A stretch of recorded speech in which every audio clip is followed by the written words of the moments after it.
Oke, baiklah. Assalamualaikum warahmatullahi wabarakatuh. Selamat malam semuanya. Salam. Terima kasih untuk host kita malam ini, Mom Leo. Terima kasih juga untuk teman-teman yang sudah berkesempatan hadir malam ini. Suara saya kedengaran jelas nggak, Mom Leo? Kedengaran? Kedengaran. Nah, kalau dilihat dari nama-namanya, sepertinya ini itu ya, teman-teman lama kita yang hadir pada malam hari ini. Nah, Ya, mungkin di perjalanan kita belajar ABA untuk menterapi anak sendiri, sebenarnya teman-teman juga sudah saling kenal sebenarnya dengan yang namanya melatih kemampuan memberikan perhatian dan kepatuhan. Benar kan, Bang Leo? iya, betul. Nah, tapi kenapa akhir-akhir ini saya sama Mom Leo ingin membuka webinar tentang ini? Karena merasa saya sendiri pun dulu seperti kurang fokus untuk kemampuan dasar ini yang sebenarnya tuh sangat-sangat penting untuk menjalankan terapi berikutnya. Jadi banyak dari orang tua yang menjalankan terapi di rumah, kemudian langsung fokus ke program terapinya. Gitu ya, Mom Leo ya. Iya, betul. Ya, kami berdua membuka memiliki ide untuk menyampaikan ini lewat webinar. Jadi webinar kali ini kita anggap sharing lah ya, Mom Leo ya. Nanti Ya, mungkin juga teman-teman kalau ada yang punya pendapat atau ingin bertanya, kita bisa nanti setelah penyampaian materi mungkin di tengah, kemudian ada sesi tanya jawabnya dulu sebentar gitu ya, Mom Leo ya. boleh, boleh. Oke, jadi untuk judulnya yaitu membangun perhatian dan kepatuhan. Kenapa sih sebelum mulai terapi itu anak harus mau memperhatikan kita? Karena banyak di lapangan saya temukan juga, baik secara nyata di lingkungan saya ataupun dari rekaman-rekaman orang tua yang sempat dikirimkan. eh, Banyak anak-anak ini yang belum memiliki perhatian. Ketika dipanggil, benar-benar belum melihat, tapi sudah diajarkan program yang lebih kompleks, seperti eh, misalnya memilih di antara tiga benda. Jadi sudah harus memiliki kemampuan diskriminasi. Nah, sementara untuk satu panggilan nama aja, misalnya Doni, itu anak belum mampu untuk memberikan perhatian. Maka itulah tujuan dari webinar kita malam hari ini. Nah, sama-sama kita ketahui ada dua prasyarat yang anak harus bisa dulu sebelum kita lanjut ke sesi terapi yang sudah benar-benar tersusun programnya. Misalnya kita memilih VB-MAP, kemudian yang level 1, ada banyak verbal offline di sana, maka sebelum itu, maka sebaiknya kita luluskan dulu dua prasyarat ini. Nanti di kemampuan mending pun akan ada yang namanya anak memperhatikan kita atau memberikan kontak mata. Nah, jadi yang menjadi pertanyaannya lagi, bagaimana melatih kepatuhan ini menurut Abah dengan cara menyenangkan? Nah, itu yang akan kita bahas lebih jauh malam hari ini. Nih, jadi di sini yang pertama kita akan bahas dulu tentang kemampuan anak memperhatikan. Jadi benar-benar ada perhatian kepada sumber stimulus. Jadi ketika kita panggil atau ketika kita memegang sebuah benda, anak sudah ada kemampuan untuk melihat ke arah kita. Ini bagaimana sih cara melatihnya? Apakah kita dengan memegang kepalanya atau dengan cara-cara kita pegang tangannya atau kita arahkan atau bagaimana, itu yang akan kita lihat pada malam hari ini.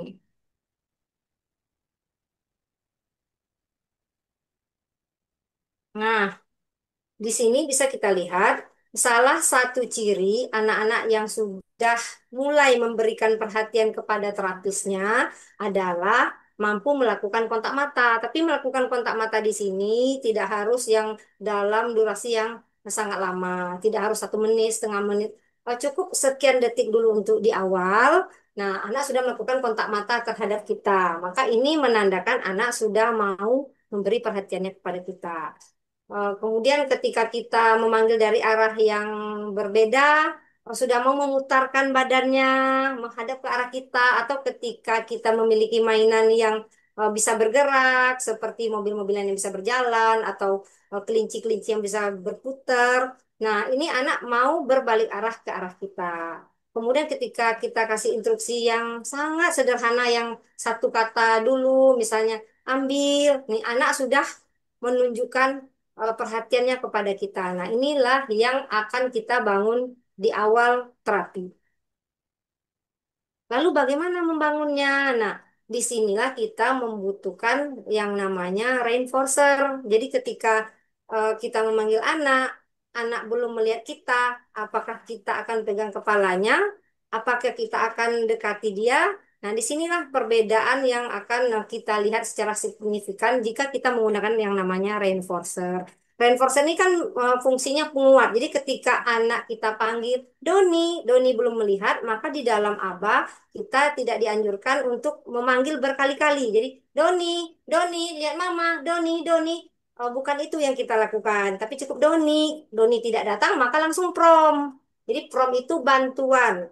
Nah, disinilah makanya orang tua juga harus menguasai berbagai jenis prom. Sehingga ketika kita mulai membentuk perhatian anak, kita bisa menggunakan prom sehingga anak tidak frustasi. Jadi, kalau anak terlalu banyak kita instruksi, kita panggil-panggil dan mereka belum bisa, ini juga akan mengurangi anak ingin memperhatikan kita. Nah, tapi ketika kita di awal, Doni, kemudian dia nggak melihat kita datang, sentuh pundaknya dengan lembut, Doni, kemudian Doni melihat langsung kita beri reinforcer, nah disinilah terjadi hubungan timbal balik antara terapis dan si anak.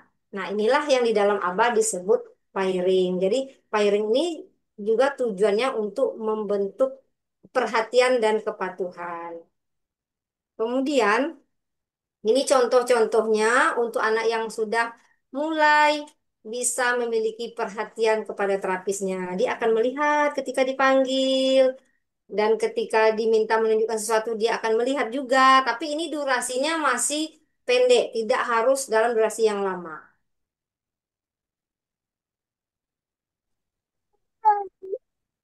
Kemudian kita akan bertanya, seberapa penting sih kemampuan memberikan perhatian ini dalam sesi terapi? Maka ini sangat penting karena apapun yang akan kita ajarkan nanti, maka anak memang harus memperhatikan kita dulu. Jadi saya masih sering melihat ketika anaknya matanya masih kemana, ke kiri, ke kanan, tapi sudah diminta menunjuk beberapa, ditaruh tiga benda, misalnya disuruh menunjuk bola, sementara anak belum ada memperhatikan ke arah terapisnya. Nah, di sini itu yang ingin saya sampaikan bahwa luluskan dulu ini.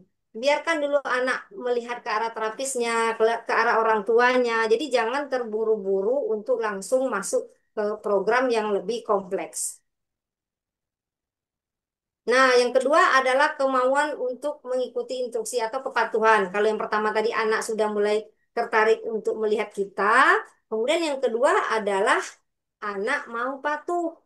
Nah, bagaimana supaya anak mau patuh? Maka kita harus menggandengnya dengan yang namanya reinforcer. Jadi ketika kita kasih tugas yang sederhana, anak bisa, langsung kita kasih penguat.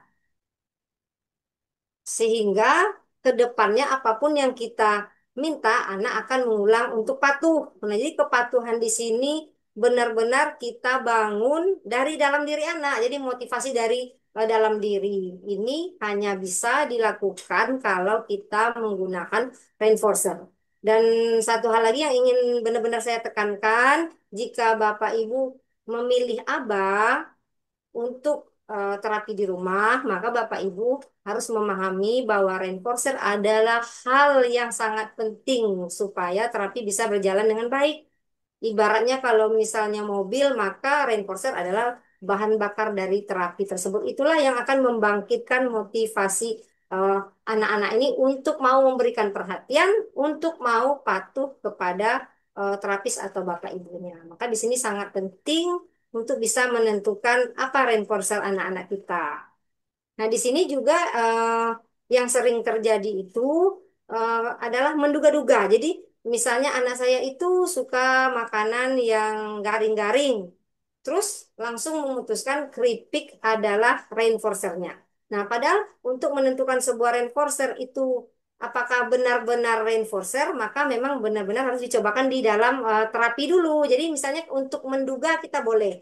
Kita menduga nih anak kita suka yang kering-kering.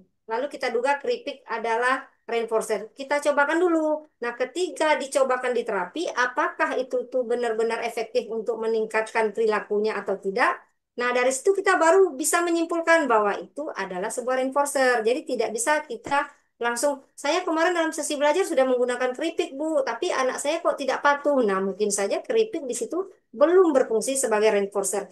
Nah, reinforcer ini ada dua lagi tahapan untuk bisa menemukannya. Pertama, memang bisa yang langsung dengan cara, misalnya kalau seorang terapis wawancara dengan orang tua atau orang tua dengan melihat langsung di kehidupan sehari-hari. Nah, ini bisa juga untuk menemukan reinforcer. Namun benar-benar bisa dikatakan reinforcer setelah dicobakan. Kalau dugaannya bisa-bisa aja yang anak suka, tapi baru terbukti setelah dicobakan. Nah, yang kedua, ada juga cara menemukan reinforcer itu dengan mengobservasinya atau istilahnya preference assessment untuk reinforcer. Nah, ini ada lagi 5 caranya. Jadi di sini benar-benar dibuat sebuah ruangan atau bisa ditata di meja di mana benda-benda yang kita duga disukai anak itu kita tampilkan seperti di gambar ini misalnya ada 3 benda yang anak suka kita bisa tampilkan. Nah, di sini ada 5 jenis lagi. Bisa yang jenis pertama kita berikan satu-satu bendanya, anak suruh pilih. Atau untuk anak yang belum bisa milih gimana, Bu? Kita tampilkan di sebuah ruangan, kita letakkan saja di situ kisaran 7 atau sampai 8 benda yang kira-kira disukai anak. Kemudian anak masuk ke ruangan. Nanti kita perhatikan, kita observasi benda mana yang pertama kali dilihat, yang kedua, ketiga, berapa lama dia memegang mainan itu, berapa sering dia menyentuh. Nah, untuk teknik yang seperti ini, karena prosesnya tuh lebih panjang, itu mungkin nanti bisa mempelajari lewat ebook ya, Momlio ya. Yang ini nih, Momlio sudah menyediakan langkah-langkah yang sangat praktis. Nah, jadi ada 5 cara menemukan reinforcer. Nah, eh, yang paling ingin saya sampaikan sekali lagi, kalau Bapak Ibu memilih untuk menjadi terapis anaknya sendiri, maka wajib bisa mencari reinforcer untuk anaknya sendiri. Karena reinforcer kan sesuatu yang akan menggerakkan motivasi anak. Jadi harus mampu untuk mengobservasi benda-benda apa saja yang bisa digunakan untuk reinforcer anak. Ada banyak caranya, ada banyak langkah-langkahnya, sehingga benar-benar ditemukan dan bisa benar-benar dicari. Jadi kadang-kadang di lapangan kan saya menemukan, Bu, anak saya suka benda-benda yang bentuknya panjang misalnya. Nah, itu benar-benar harus dicari apa aja, tali mainan berbentuk panjang apa aja itu bisa kita benar-benar cari, kita data. Nah, kemudian kita benar-benar teskan kepada anak. Karena sering terjadi kita menduganya anak saya tuh sukanya HP, tapi begitu benar-benar disuruh pilih ternyata anak itu sukanya kue. Nah, inilah makanya Bapak Ibu harus belajar preference assessment atau mengobservasi reinforcer secara langsung. Jadi tidak menduga-duga. Jadi memang bendanya disediakan, anak memilih dan ada tata caranya. Dan semua tata caranya udah disusun oleh Mom Leo sangat spesifik sehingga nanti Bapak Ibu bisa dengan mudah belajar di sana. Nah, kemudian kenapa anak harus patuh? Karena nanti di lingkungan berikutnya, kalau misalnya anak Bapak Ibu nanti bisa bersekolah, tentu butuh kepatuhan karena di sekolah adalah sebuah instruksi klasikal. Ibu guru berbicara sendiri di depan untuk semua murid, maka ini butuh kepatuhan. Ini sama dengan tadi bentuk perhatian dan kepatuhan ini juga akan mempengaruhi kelancaran terapi dan Ada juga. kelancaran anak belajar di lingkungan alami. Oke, kita lihat program sederhananya bagaimana melatih anak untuk bisa memberikan perhatian. Nah, di sini kita sudah bisa membedakan ya antara attending dengan compliance, di mana yang satu memberi perhatian, yang satu lagi mengikuti instruksi. Jadi yang satu contohnya melihat ke arah terapis saat dipanggil, yang satu lagi contohnya menyerahkan mainan saat diminta. Jadi dua kemampuan ini benar-benar harus dikuasai anak dulu sebelum kita lanjut ke program-program yang lebih kompleks. Jadi jangan sampai ketika dipanggil belum melihat, sudah mengajarkan level-level pembelajaran yang lebih tinggi. Atau ketika diminta menyerahkan sesuatu atau ambil sesuatu yang masih sangat sederhana, anak masih misalnya cuek, sana kemari, nah sudah diberikan materi yang lebih sulit. Nah, ini jangan sampai terjadi. Nah, ini salah satu contoh programnya. Selama ini Bapak Ibu kalau misalnya melatih kemampuan anak menulis saat dipanggil itu bagaimana caranya? Apakah sudah diberikan prom atau bantuan? Dan di sini promnya itu juga kita kurangi pelan-pelannya. Jadi ketika pertama kita benar-benar menggunakan fisik, kita sentuh bahunya, kemudian nanti pelan-pelan mungkin secara verbal atau gestural. Jadi benar-benar prom itu berkurang. Jadi tidak ada ketergantungan prom. Namun jangan sampai ketika kita mengajar di awal itu tidak ada prom. Ini akan membuat anak frustasi. Misalnya mengikuti arah tunjuk ke benda. Misalnya coba tunjuk bola, kemudian anak nggak bisa, kita suruh tunjuk, tunjuk, tunjuk. Bukan, bukan itu, salah. Nah, jangan sampai terjadi yang seperti ini. Jadi benar-benar ketika anak tidak bisa, kita langsung prom. Nah, ini yang membuat anak merasa nyaman dengan kita sehingga mereka selalu akan memberikan perhatian kepada kita dan patuh terhadap instruksi-instruksi yang kita berikan. Jadi tidak ada merasa kalau ketemu terapis, ah nanti diberikan yang sulit-sulit. Jadi mereka di awal-awal terapi itu selalu dibuat berhasil. Jadi semuanya berhasil, semuanya berhasil, semuanya dapat reinforcer. Jadi di awal-awal tuh sangat-sangat menyenangkan sehingga terjadi benar-benar hubungan timbal balik antara anak dengan terapis yang sangat hangat. Sehingga kalau dalam ilmu pairing itu baru berhasil ketika kita datang, anak mendekati kita. Nah, itu yang menandakan sebuah pairing itu berhasil. Jadi kalau kita datang dengan bawa materi kemudian anak lari, maka pairingnya harus diulang dulu. Jadi pairing itu berhasil kapan? Ketika kita sebagai terapis datang, anak juga mendekat ke kita, dia sudah mau melakukan kontak mata. Nah, itu adalah tanda-tanda anak sudah dekat dengan kita, maka kita bisa untuk lanjut ke program berikutnya. Bu, bolehkah saya bertanya? Oh iya silahkan, Silakan. silahkan. Saya sering mengalami ya kalau Tiar itu berangkat ke sekolah, eh, Hmm, tiba-tiba ketemu gurunya waktu saya mau drop gitu. Dia tidak fokus. Artinya, selamat pagi. eh, hmm. dia belum ada eh, eye contact eh, cepet gitu. Dia belum langsung selamat pagi, langsung suka meloyor gitu. Itu bagaimana apa sebelum turun dari mobil apa harus diberi penguatan atau bagaimana ya Bu ya? Oke, baik saya coba jawab. Jadi kalau di sini sebenarnya yang memberi penguatan itu gurunya. Jadi mungkin bisa didiskusikan juga bahwa anak kita ini benar-benar membutuhkan reinforcer. Jadi reinforcer ini yang akan bisa membentuk perilaku baru yang kita inginkan. Reinforcer juga yang akan menguatkan perilaku yang sudah sesuai. Reinforcer juga yang akan bisa mengurangi perilaku yang tidak sesuai. Jadi tiga hal ini benar-benar harus kita ingat. Maka di kasus anak tadi harusnya Tiar keluar, gurunya kemanggil selamat pagi, kemudian si Tiar kan masih belum fokus, belum melihat, makanya bisa diprom. Selamat pagi Bu, misalnya dia bantu begitu, dan memang sudah ada reinforcernya. Jadi hal yang disukai Tiar sudah di tangan gurunya untuk di awal-awal. Jadi ketika dia melihat di awal walaupun belum menjawab selamat pagi Bu, tapi sudah melihat ke arah gurunya, langsung kasih reinforcer. Jadi kalau di awal itu satu respon, satu reinforcer. Nah, jadi tiar melihat aja langsung kasih. Ulangi lagi besok mungkin sampai 3 hari. Mungkin di hari keempat tiar sudah mulai bisa jawab selamat pagi Bu. Maka tambahkan reinforcernya. Jadi begitu ya Mama. Jadi reinforcer ini juga sesuatu yang kadang-kadang kita belum terlalu fokus dan serius untuk benar-benar memikirkannya dan menggunakannya untuk membentuk perilaku baru atau menetapkan perilaku baru. Saya sendiri juga merasa dulu-dulu tidak begitu fokus dengan reinforcer sehingga ada perilaku-perilaku baik yang sudah sebenarnya anak lakukan tapi tidak menetap. Karena di ABA itu kan dikatakan bahwa ABA bukanlah sulap tapi ABA adalah ilmu perilaku yang terbukti secara ilmiah, maka reinforcer ini yang terbukti secara ilmiah meningkatkan perilaku baik terulang di masa depan. Nah, itu benar-benar sesuatu yang harus kita yakini dulu kalau kita mau menggunakan ABA. Dan ini juga harus diskusikan juga dengan gurunya. Jadi memang anak kita ini nggak bisa cuma dilatih, halo selamat pagi, terus ayo bilang ke gurunya selamat pagi, terus besok gitu-gitu lagi, itu tuh tidak membentuk perilaku baru yang kita inginkan. Karena penguatannya tidak ada, gitu. Gimana, Mas? Terima kasih. Terima kasih, Bu. Ya. Kita lanjut ya, Mam Leo. Silakan. Oke.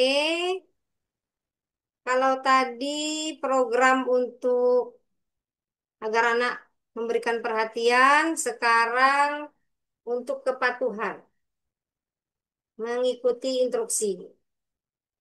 Di sini ada contohnya saat diminta duduk. Nah, ini juga nih, coba duduk. Kemudian anaknya belum paham, maka langsung kita pakai prompt fisik.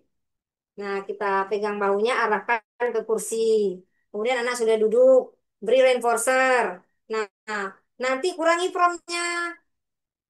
Ayo duduk, kita cuman senggol sedikit. Nah, besok-besoknya bisa pakai gestura, duduk. Nah, bisa wajah.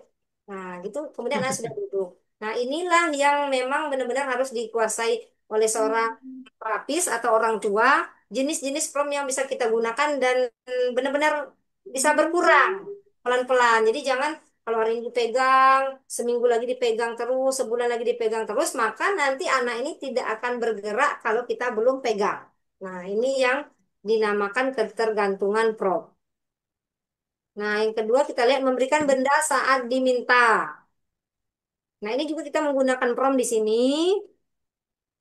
Bisa prom model. Nah, kita contohkan dulu cara memberikannya. Kemudian nanti kita hilangkan prom. Bisa nggak anak itu minta mama bola, dia bisa nggak langsung kasih. Kalau di awal mungkin kita bisa pegang tangannya, arahkan ke kita, atau kita contohin dengan modeling. Kita bisa gunakan berbagai macam prom. Tapi jangan lupa nanti dihilangkan.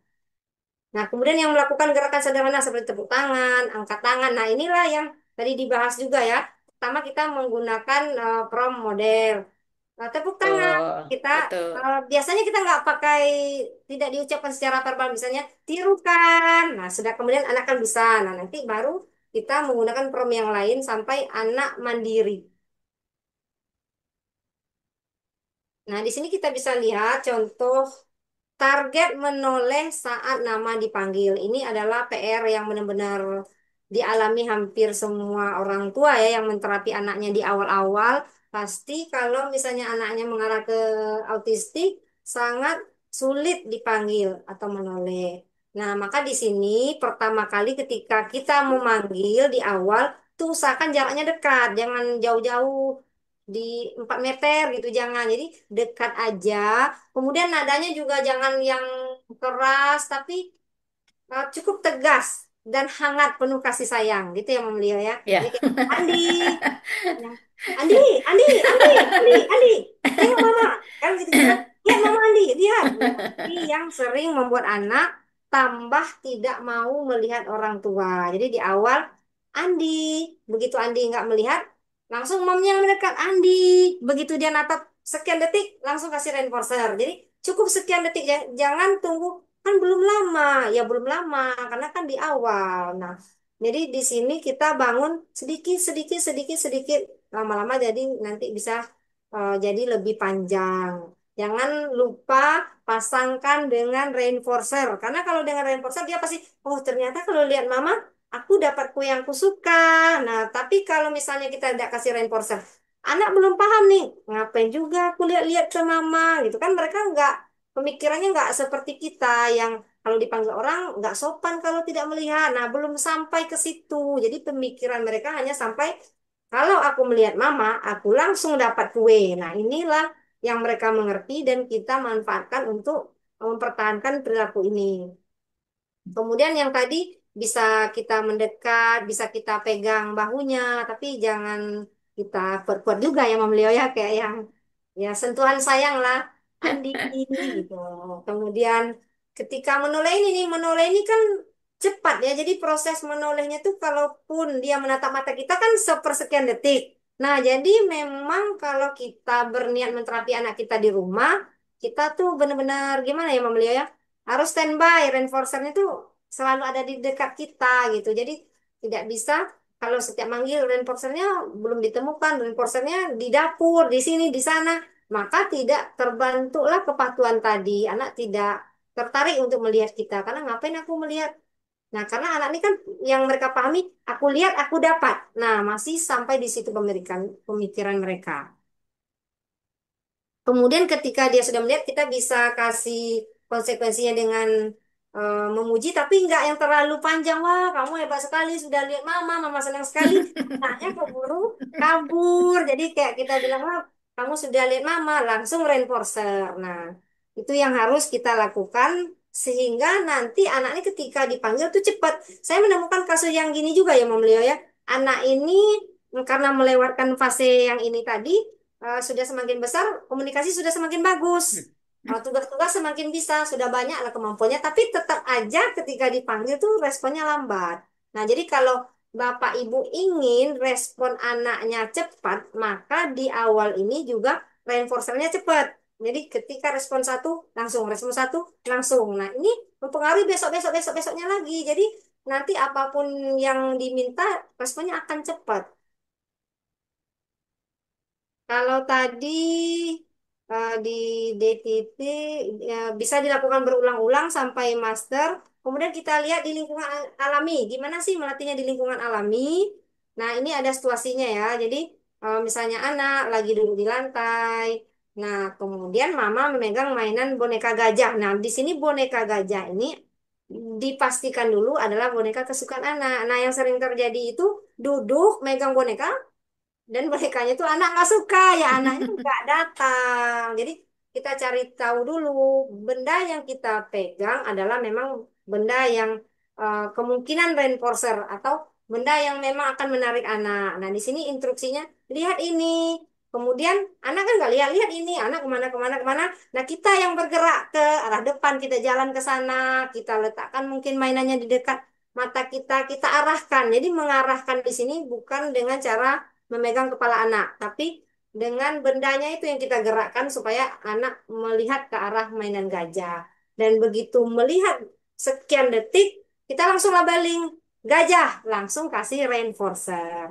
Jadi reinforcer nih udah standby nih. Nah, misalnya kalau keripik, ketika anak melihat gajah, langsung dapat keripik. Itu contohnya.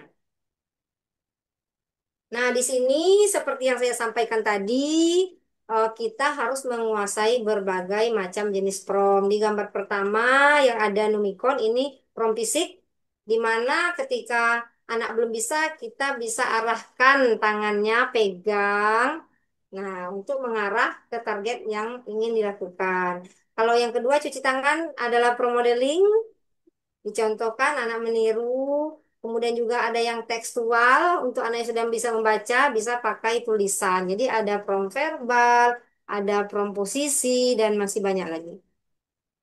Nah, yang berikutnya menggunakan reinforcer, ini yang paling sangat, gimana ya Mem Lio ya? Yang masih sering terabaikan, kalau misalnya di center mungkin sudah dikondisikan ya Mem Lio ya, yang di rumah masih sering eh, gadang pakai bu, gadang nggak pakai bu, gadang cuman menduga-duga. Nah ini nih kuncinya kenapa terapisnya masih mengalami kendala. Jadi benar-benar dipelajari reinforcer ini bagaimana efeknya untuk perilaku, bagaimana cara mencarinya, benda-benda apa aja yang dibutuhkan untuk bisa menemukan reinforcer anak kita sendiri. Ini benar-benar difokuskan dulu di awal. Kemudian ini tadi sudah ya menemukan reinforcer, mengetahui caranya, kemudian memahami fungsi perilaku juga. Jadi kita benar-benar harus tahu fungsi perilaku anak. Jadi ada 4 fungsi perilaku, yaitu yang pertama mencari atensi, menginginkan benda, fungsi sensori, atau fungsi menghindar. Nah, yang khusus menghindar nih banyak yang terjebak menghindar itu tidak hanya selalu menghindari tugas, tapi juga menghindari suasana atau situasi yang tidak diinginkan. Nah, contoh seperti yang kemarin sempat dibahas di grup ya Mam Leo ya. Jadi ketika ada anak yang berhitung, kemudian pas dikoreksi dia uring-uringan. Nah ini fungsinya di situ tuh dia menghindari suasana yang dia tidak suka. Dia tidak suka disalahkan, dikoreksi. Nah itu juga fungsinya harus benar-benar kita pahami. Kenapa harus kita pahami? Karena kalau kita tahu fungsinya, maka intervensi analisis ABC-nya tuh bisa benar. Jadi ketika A pemicunya apa? Nah, kalau yang di situ kan pemicunya ketika disalahkan atau dikoreksi. Kemudian perilakunya yang B, perilakunya apa? Perilakunya uring-uringan, marah. Nah, konsekuensinya apa? Nah, konsekuensi ini yang sering keliru juga. Jadi ada konsekuensi yang harus kita pikirkan sebelum perilaku itu muncul. Ada yang ketika perilaku itu muncul, ada yang setelah perilaku itu muncul. Nah, misalnya kalau di kasus yang tadi kita bicarakan, konsekuensinya kan tetap harus ngerjain soal matematika itu kan, karena dia berusaha menghindar tetap tidak kita kasih fungsi perilakunya, tetap kerjakan. Tapi untuk kedepannya, sebelum perilaku itu muncul, maka kita harus buat intervensinya. Kita lihat dulu kenapa nih anak nih nggak suka dikoreksi, apakah pelajarannya terlalu sulit, sehingga kita mudahkan soalnya sehingga tidak ada yang kita salahkan dalam proses belajarnya nanti. Jadi jangan fokus ketika perilaku itu terjadi saja. Kita harus lihat sebelum perilaku itu terjadi, kita harus antisipasi dulu. Nah, ini yang sering kelupaan Mom Leo. Jadi ketika anak-anak minta es krim pas pergi ke pasar, nah besoknya dibawa lagi ke pasar, nangis lagi. Besoknya dibawa lagi ke pasar, nangis lagi. Nah, harusnya kan kita buat intervensinya besok nggak lewat pasar yang ada jual es krimnya. Nah, ini yang juga sering terjadi ketika anak belajar. Jadi ini benar-benar membantu kita ya ketika anak melakukan fungsi perilaku, kita sudah langsung tahu nih konsekuensi apa yang harus kita berikan. Tapi kalau kita belum memahami fungsi-fungsi yang empat tadi, maka kita jadi bingung nih konsekuensi apa nih? Karena konsekuensi ini kan berimbas ya kepada perilaku itu apakah naik atau turun itu tergantung di konsekuensinya. Nah, jadi untuk materi malam ini mungkin cukup segitu dulu ya, Mam Leo ya. Ya. Untuk apa teman-teman yang sudah melakukan terapi di rumah, yang sudah jadi teman perjalanan kita yang Mam Leo sudah sekian tahun dan masih hadir di malam ini. Kemudian untuk teman-teman yang masih baru bergabung, nah semuanya kita masih sama-sama dalam proses belajar. Cuman pesan saya sekali lagi. Tolong dicari dulu reinforcer anaknya ketika memulai sesi terapi di rumah. Nah, untuk yang sudah menemukan, silakan dilanjutkan karena reinforcer ini tidak menetap. Jadi, sekian minggu dia sudah berkurang kekuatannya, maka cari lagi. Sekian minggu lagi, mungkin tukar lagi. Jadi, reinforcer ini kan juga ada jenisnya ya, Mam Leo ya. Ada Ya. namanya reinforcer primer, yaitu Nah, makanan, minuman, pelukan. Ini sesuatu yang dirasakan langsung tanpa ditukar pun aku udah tahu itu tuh memang berguna bagi dia. Inilah yang menyebabkan anak-anak pemula itu kenapa sampai dikasih kue, jadi bisa tepuk tangan dikasih kue, melihat ke mama dikasih kue, karena inilah reinforcer yang primer, yang anak-anak itu paham. Jadi jangan salah paham dulu dengan kasih-kasih makanan ya, Mom Leo ya. Jadi karena dan makanan ini juga sesuatu yang langsung habis. Jadi ada beberapa anak itu ketika reinforcernya misalnya mainan kita ambil kembali, mereka tantrum. Jadi kita gunakan makanan yang langsung habis. Kemudian ada reinforcer yang sekunder, yaitu yang sudah masuk ke mainan, token ekonomi. Nah, ini untuk anak-anak yang memang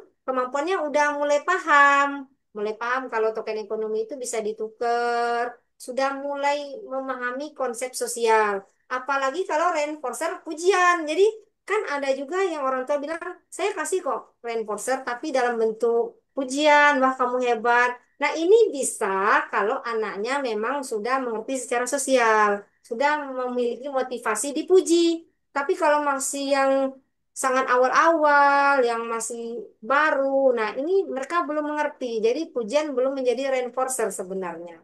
Dan ada juga yang reinforcer aktivitas.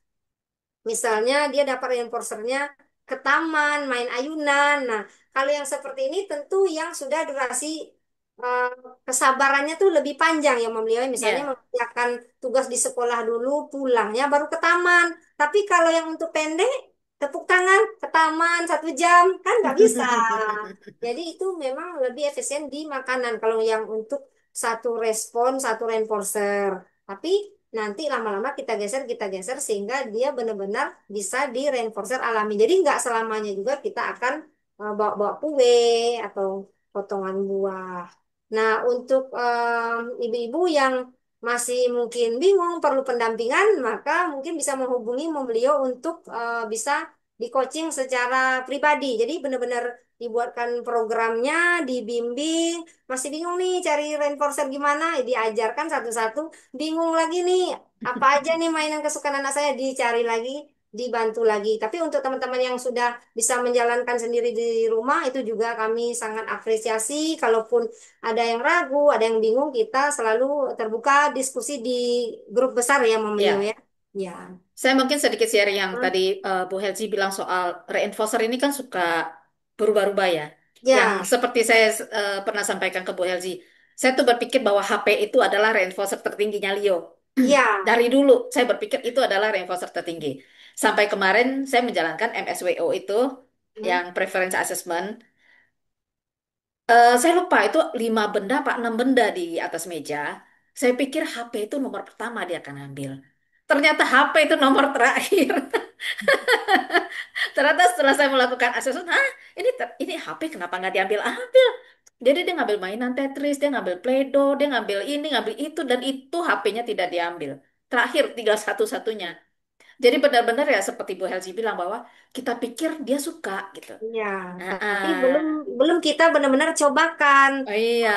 Makanya kalau yang reinforcer dicari berdasarkan wawancara, diduga, itu bisa juga, tapi kan benar-benar harus dibuktikan lagi di saat terapi. Nah, tapi kalau itu belum ditemukan juga, maka memang harus kita observasi, kita sediakan, kita benar-benar cobakan, kita benar-benar data. Benar nggak anak saya milih ini? Apa cuma dugaan saya? Dan pada beberapa orang yang sudah melakukan preference assessment, ternyata tuh dugaannya bisa salah ya, ya ternyata bukan itu yang disukain anak ini. Karena kalau misalnya pas terapi itu benar-benar reinforcer ya Mam Leo, yang pengalaman saya selama menterapi itu saya pegang, maka tuh anak tuh memang ngejar. Jadi kita cuma pakai sedikit Andi, dia langsung datang. Tapi kalau Andi sudah kita suapin keripik, dia juga kemana-kemana, itu berarti bukan reinforcer. Jadi mencari reinforcer ini benar-benar tidak mudah, tapi begitu dapat, maka anak tadi yang kira-kira nggak bisa tuh ternyata bukan nggak bisa, cuman belum punya motivasi untuk bisa. Jadi anak-anak autistik ini memang benar-benar gimana ya Mam Lia ya? Ketika dapat reinforcer tuh ternyata yang Ya. ini dia bisa, ternyata suaranya keluar, ternyata dia meniru bisa. Kok selama ini dia nggak bisa-bisa terus? Ternyata itu motivasinya tuh yang belum ada. Dan mereka berpikirnya tuh masih sesederhana itu. Aku perhatikan kamu, aku dapat apa? Nah, baru segitu. Jadi benar-benar ya, itu yang menjadi sesuatu yang kita seriuskan dan kita fokuskan agar ibu-ibu yang hadir malam ini, mungkin ada juga bapak-bapak, agar segeralah mencari reinforcer dan cobakan. Nanti bisa sharing apa yang terjadi gitu ya, Mem Lio ya. Apakah ada yang mengalami seperti yang Mem Lio alami? Ya. Saya rasa cukup ya Bu Helzi. Ya cukup dan terima kasih sekali antusiasnya teman-teman semua yang sudah bertanya. Kalau masih ada yang ragu boleh lanjut di grup dan semangat selalu untuk kita semua. Semangat.